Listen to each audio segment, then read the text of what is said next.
Long ago, in a small temple deep in the countryside of China, there lived a Zen master named Hogan, all by himself. His life was as calm as a still lake without a ripple. Each day, he simply sat in meditation, swept the yard, and watched the clouds drift by. The villagers around respected him, but few dared to ask him about the way, because he spoke little, only offering a gentle smile whenever someone came to see him. One freezing winter afternoon, a cold wind blew through the bare trees. 4 traveling monks, exhausted, stopped by. Their clothes were worn, and heavy packs hung from their shoulders. Seeing the wide temple yard, they politely asked, "Master, may we build a small fire here to warm ourselves? The road is long, and the wind cuts through our skin." Hogan looked at the 4 guests and nodded slightly.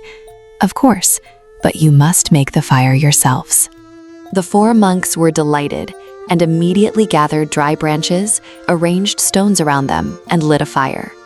The flames gradually rose, spreading a warm glow that pushed back some of the winter cold.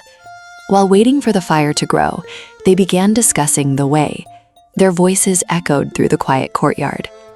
One monk said, "Everything in this world is a manifestation of the mind. Nothing exists outside the mind." The second nodded. "That's right. The mind is the host, and all things are merely guests." Hojan stood at a distance, listening. The fire grew brighter, yet a faint sadness stirred within him. He stepped closer, his voice warm but sharp. "You speak well. Let me ask you something. Over there is a large stone in the yard. Tell me, is that stone inside your mind or outside your mind?" The air suddenly fell silent. The 4 monks froze. The fire still crackled, but it somehow felt colder than before. One monk gathered his courage and replied, "According to the Dharma, all things are manifestations of the mind. Therefore, the stone is within my mind." Hojan looked straight into his eyes, then glanced at the other 3.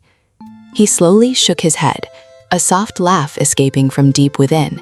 Not a joyful laugh, but one filled with sorrow and compassion. "My friends," he said, his voice trembling with emotion, "if the stone is in your mind, then how heavy your minds must be. A huge rock pressing upon your hearts. How can you walk the path of practice? And if you say it is outside, then your minds are too small, unable to contain even a pebble. So where is the way? Where is awakening?" The 4 monks stood speechless. The fire still burned, but they no longer felt any warmth. Cold sweat formed on their foreheads, even as the winter wind continued to blow. They looked at each other, mouths open, unable to say a word. In that moment, all the arguments and knowledge they had gathered along their journey seemed to shatter. Hojan turned his back and walked toward the temple, leaving behind a gentle yet piercing echo of laughter. "Well then, once you finish your fire, continue on your way. The path of practice is not a place to carry stones in your heart."